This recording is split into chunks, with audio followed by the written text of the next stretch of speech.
আমরা যতই মুখে বলি যে হেলদি খাবার খাওয়া ভালো, কিন্তু আমার ওপিনিয়ন অনুযায়ী আমি যখনই এই হেলদি খাবার খাই আমার মুখের টেস্টই পাল্টে যায় একদম।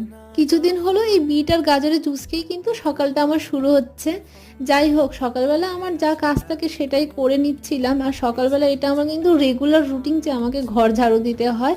আজকে প্রায় সকালবেলা অনেক তাড়াতাড়ি ওঠা হয়ে গেছে, প্রায় 5:30 বাজে তখনই উঠে পড়েছি।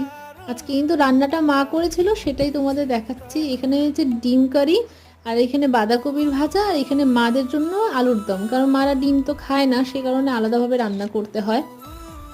রান্না যেহেতু হয়ে গেছিল, তো ভাবলাম যে বেসিনের মধ্যে কয়েকটা বাসন আমি নিজেই ধুয়ে দিই। প্রত্যেকদিন সকালে উঠে এই দিকটা দেখলে কিন্তু মনটা একদম ভালো হয়ে যায় আমার। তাই একটু তো যত্ন করতেই হয়, তাই না? আর প্রত্যেক মাসে কিন্তু একবার করে এই জলগুলো আমি চেঞ্জ করে নিই। আর তারপরে খেলাম একটু ফল। চলো, আজকে ব্লগটা এখানেই রাখছি, দেখা হচ্ছে নেক্সট ব্লগে।